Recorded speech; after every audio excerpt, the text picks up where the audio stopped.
Sekarang tuh banyak sekali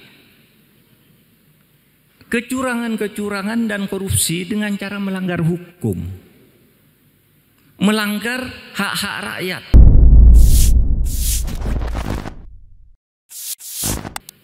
Ada tambang ini dikuasai oleh konglomerat, di backup oleh orang kuat, rakyatnya tidak kebagian.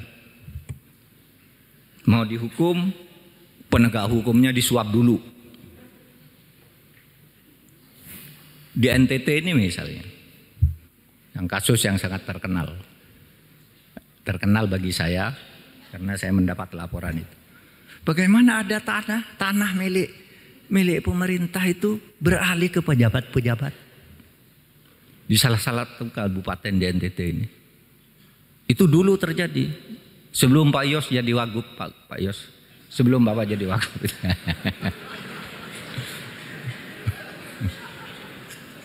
Jangan bertanya, Pak di mana Pak, saya cari besok. Enggak usah, udah selesai.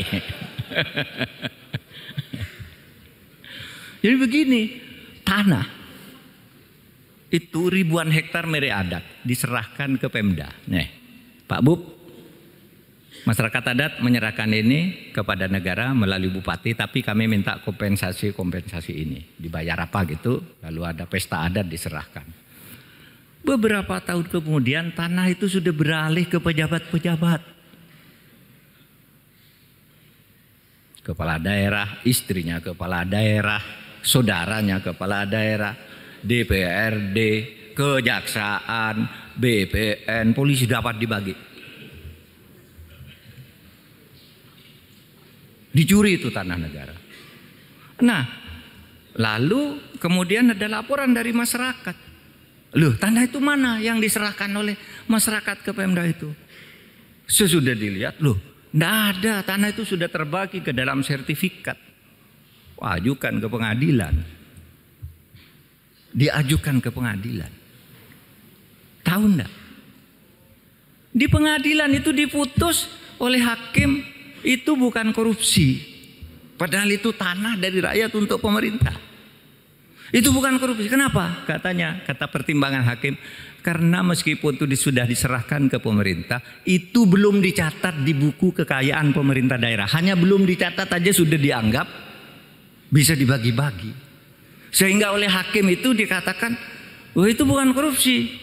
Silakan urus keperdataannya. Berapa sertifikat? Harus diurus, digugat ke pengadilan masing-masing, Anda bisa. Pada akhirnya apa?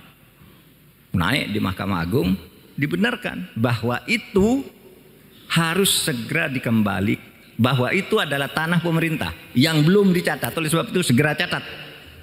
Semuanya yang dapat itu tidak secatat menjadi kekayaan negara. Nah sekarang banyak yang bingung, yang sudah terlanjur dapat dijual lagi dan seterusnya.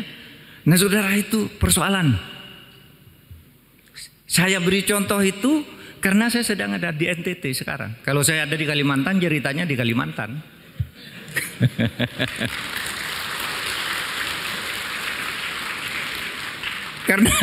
Karena di Sumatera Utara banyak itu tanah-tanah. Di Jakarta aja lah, di Jakarta punya PT PN8. Diambil orang begitu aja dengan cara premanisme. Katanya dulu itu kan tanah itu dulu zaman Pak Harto diberikan ke sebuah korporasi lah, kan diberikan ke situ oleh korporasi itu, dijual satu-satu, lalu sekarang mau ditagih menjadi kesulitan sehingga kita katakan kamu merampas tanah negara, kamu mencaplok tanah negara. Nah, masih kita selesaikan nih bersama Pak Sugeng, rumit ini sudah benar salah, tapi ada lagi Pak yang punya di sebelahnya. Siapa? Jenderal ini. Waduh, jenderal lagi. Sudah pensiun, udah mati jenderalnya. Jangan ditanya, siapa Pak jenderal? Udah mati sekarang. Nanti saudara kejar-kejar saya, jenderalnya siapa? Saya hanya ingin menggambarkan betapa sekarang ini. Pengadilan. Ya, pengadilan, saudara. Saya bilang, kemarin itu kan saya membentuk tim reformasi hukum, pencepatan reformasi hukum. Ada saja orang usil, apa itu? Pencepatan reformasi hukum. Kerja aja, enggak usah pakai tim-tim gitu. Lah justru karena enggak bisa itu tadi, sudah diputus. Misalnya mafia tanah, oh iya ya, tanah ini salah nih. Tanah ini salah. Tapi ketika mau dibalik ke negara, siapa dulu yang buat? Cari dulu yang buat. Bupatinya. Wah Pak, bupatinya udah diganti. Yang buat atau lalu bupati yang baru gimana? Berperkara dulu. Kalau bupatinya oke, Pak, BPN dulu yang buat. BPN-nya udah pindah semua. Ada, Pak, ini sertifikatnya yang asli sini. Dokumennya sudah hilang semua. Sehingga tidak bisa diselesaikan cepat. Nah oleh sebab itu, kepada yang suka ngeritik itu, mari kumpul. Ini kesulitan kami menyelesaikan. Bukan kami tidak mau, ini kesulitannya. Kalau saya melihat, ini ada korupsi. Untuk menyelesaikan si anti korupsi ini harus ditangkap dulu. Sebelum ini ditangkap ini harus sudah vonis pengadilan. Sebelum ini vonis harus jelas dulu ini berlingkar-lingkar gitu. Maka saya katakan ini masalahnya, bukan kita tidak mau bekerja. Oleh sebab itu mari tolong berkumpul. Saya bilang pakar-pakar berkumpul kantor saya, gimana caranya buatkan peta jalan untuk menyelesaikan ini. Kalau aturan udah cukup, aparat sudah cukup, tapi macet di macam-macam gini ini. Sehingga sekarang saudara, indeks persepsi korupsi kita itu turun. Dari 38 yang 38 itu jelek sebenarnya. Tetapi turun lagi menjadi lebih jelek lagi menjadi 34 tahun ini. Kenapa? Karena korupsi. Di mana itu korupsi? Hasil temuan Transparansi Internasional itu korupsinya ada di DPR.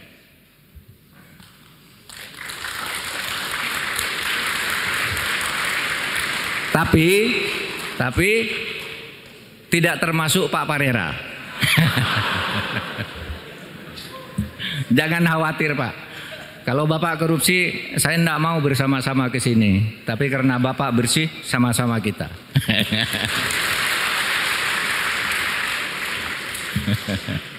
Itu hasil temuan loh. Pak Parera itu anggota DPR. Pasti baca dia hasil laporan TI ya.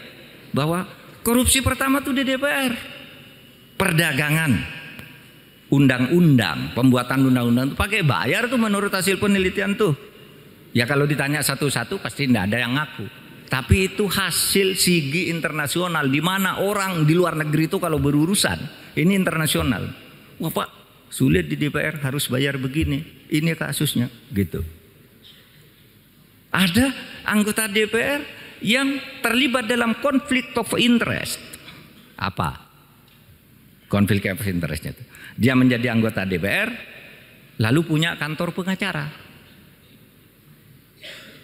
Sehingga setiap dia ketemu dengan polisi, Kejaksaan Agung, tolong dong bantu tuh kantor pengacara itu. Padahal punya dia. Saya nitip perkara. Sejatinya dia itu Markus. Menggelar kasus. Lah iya. Lah ini hasil penelitian. Ini kok TI berani-beraninya sih neliti gitu. Saya panggil beberapa jaksa. Saya panggil beberapa hakim yang teman dekat saya. Apa betul tuh? Anggota DPR yang itu tuh suka ngurus perkara. Oh iya Pak, pernah ke sini dia. Ngurus perkaranya ini. Apa bilangnya? Saya ini anggota DPR. Gimana caranya agar orang itu bebas? Terus kamu bilang apa? Saya bilang, enggak ada caranya karena dia akan tetap dihukum. Nah, itu hakim yang bagus. Kalau hakim yang tidak bagus, ya gimana Pak caranya? Bapak punya uang berapa? Nah, gitu kan.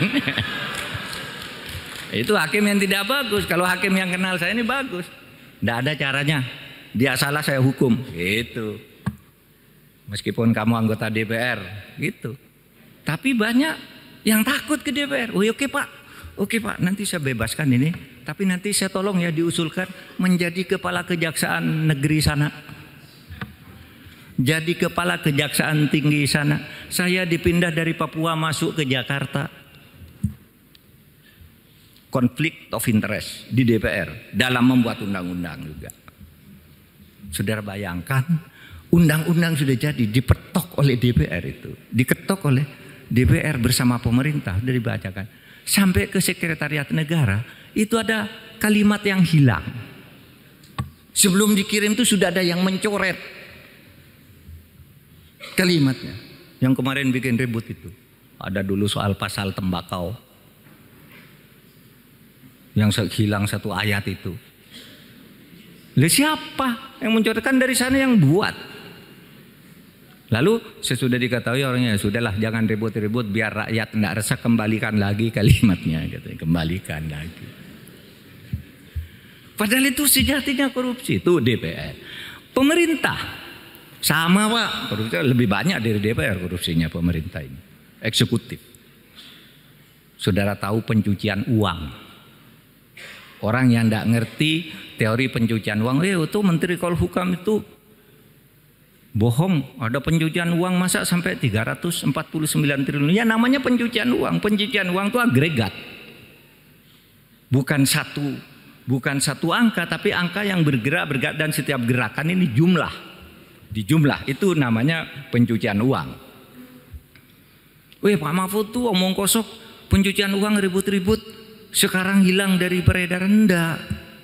Itu munculnya kasus di Suta, Bandara Soekarno-Hatta yang sekarang ditangkap oleh kejaksaan, itu kan pencucian uang.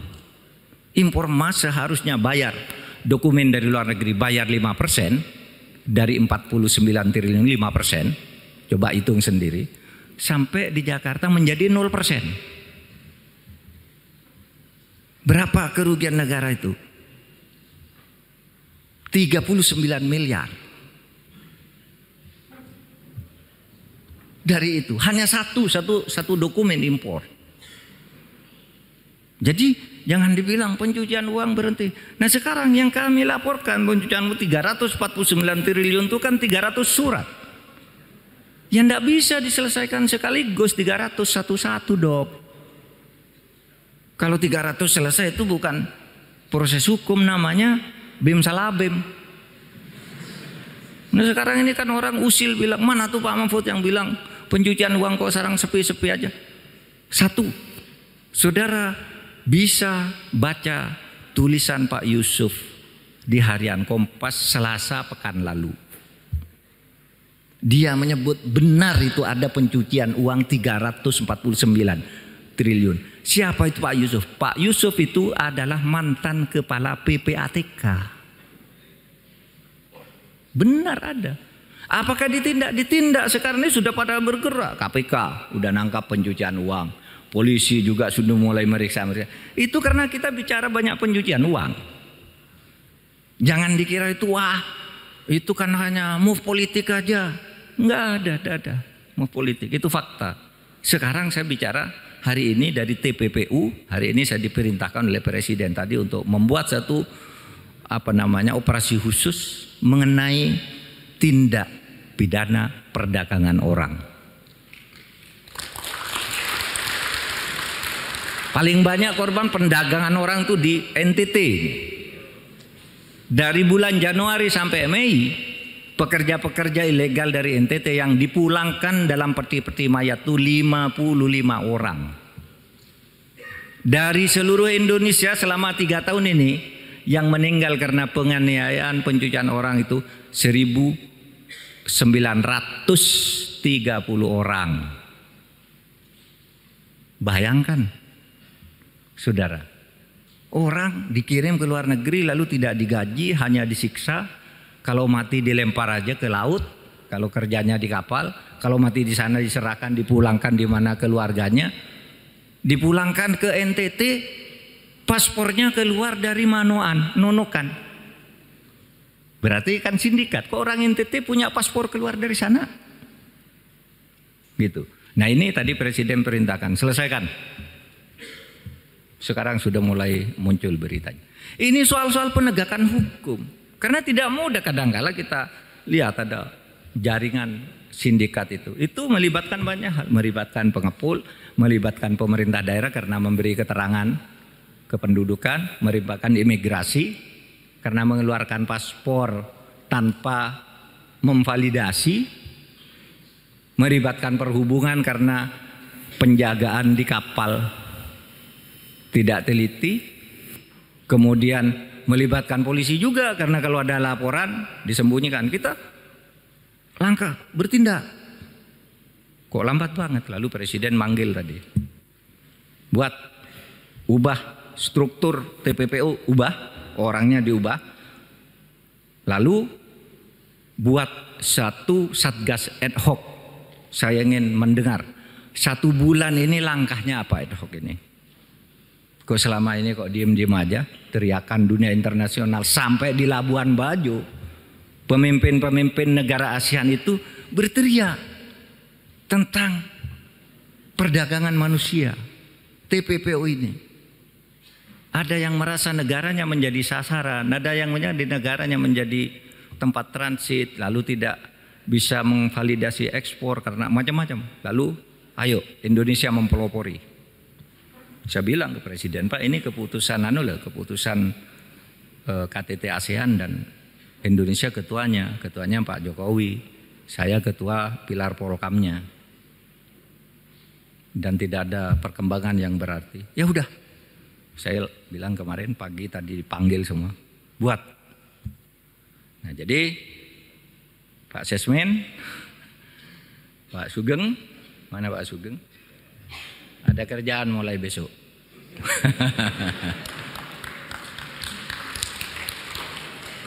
Perintah Presiden sudah diumumkan tadi, ada di Detik tadi. Perintah Presiden untuk operasi TPPU ada di Detik sore ini. Mungkin besok akan beredar lebih luas lagi. Nah, saudara, itulah jadi korupsinya di DPR, kemudian di pemerintah itu tadi. Lalu di Mahkamah Agung, saudara, Hakim Agung ditangkap, itu yang bisa ditangkap. Ada juga yang sudah jadi tersangka, itu pejabat penting, cuma belum ditahan. Kok tidak ditahan ya? Saya tidak tahu juga karena saya bukan penegak hukum. Mestinya ditahan. Tapi hanya diperiksa, Anda tersangka lalu disuruh pulang. Ya enggak apa-apa. Alasan teknisnya kalau dicari-cari ada. Buktinya belum cukup. Tapi saya khawatir nanti suatu saat nguap. Mana ini orang yang tersangka dulu kok sekarang enggak dilanjutkan. Kan banyak itu yang tersangka tidak dilanjutkan. Banyak. Saudara, ada yang sampai mati. Karena tersangka lalu tidak dicabut-cabut padahal buktinya tidak cukup sampai meninggal dalam keadaan tersangka dia. Oh iya, itu namanya Bu Fajriyah, Deputi Gubernur Bank Indonesia, dituduh korupsi, diperiksa berkali-kali jadi tersangka, buktinya tidak ada. Nah, ini bisa terjadi korupsi di penegakan hukum. Karena kan banyak isu penegak hukum tuh memeras-meras gitu kepada orang yang jadi tersangka. Ini harus kita katakan masalah penegakan hukum kita ini. Di legislatif iya, eksekutif iya, yudikatif iya. Saudara, kalau kita diam terhadap keadaan ini, ya negara ini ya menuju kejatuhannya. Karena kalau hukum tidak tegak, itu saya selalu bicara 4 dis. Kalau suatu negara tidak mampu menegakkan hukum, itu berarti dia disorientasi terhadap nilai-nilai Pancasila yang tadi digemakan oleh Bung Karno dan kawan. Disorientasi terhadap Pancasila dan konstitusi kalau tidak mau terang-terangan menegakkan hukum. Kalau disorientasi terus dibiarkan, akan menjadi distrust, public distrust, ketidakpercayaan masyarakat. Ya, seperti kita kadang-kadang, wah ada penegak hukum, wah itu bohong, matikan TV-nya gitu. Karena rakyat tidak percaya. Kalau distrust itu berkelanjutan akan menjadi disobedience, membangkang. Kalau tadi cuma diam tidak percaya, sekarang lawan. Kan banyak kan penegak hukum yang dihajar orang, di massa juga. Diajak berkelahi juga sama rakyat biasa. Karena hukum tidak ditegakkan. Dia berpihak pada koruptor. Dia berpihak pada mafia. Hak-hak rakyat diambil, ngelawan. Disobedience. Saudara, kalau disobedience, sekarang udah mulai banyak nih terjadi disobedience di mana-mana, cuma orang tidak berani. Dibiarkan terus, akhirnya berbubar, disintegrasi. Disorientasi, distrust, disobedience, disintegrasi. Itu urut-urutan hancurnya sebuah negara. Oleh sebab itu kalau saudara cinta kepada republik ini, wahai anggota DPR, wahai pejabat pemerintah, wahai jaksa, wahai hakim, wahai polisi, mari tegakkan hukum dengan benar. Karena kalau Anda menikmati ketidakadilan dan menghisap hak-hak rakyat, hak negara, mungkin Anda sekarang senang. Tapi pada saatnya Anda akan mengalami kehancuran.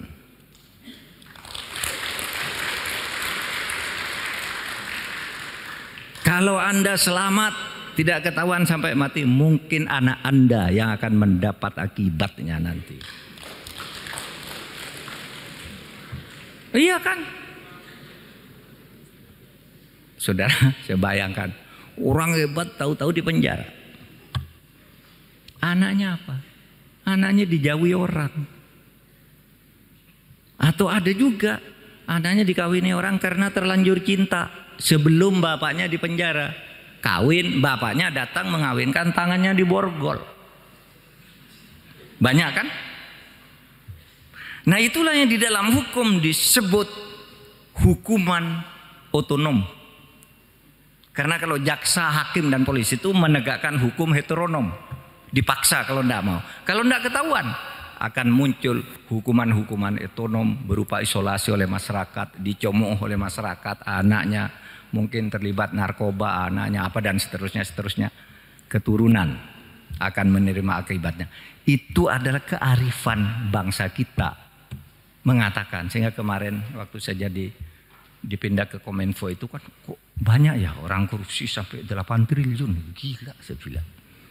8 triliun. Saya panggil BPKP, Pak, BPKP kan suka tahu uang-uang gini. Gimana? Apa enggak dapat bagian? Wah, enggak Pak, katanya. Sungguhan kamu enggak dapat bagian? Enggak Pak. Bapak boleh tanya pegawai BPKP yang memeriksa menemukan angka 8 triliun ini Pak, rumahnya masih ngontrak. Tapi mereka bangga Pak, katanya. Karena apa? Saya tidak kaya.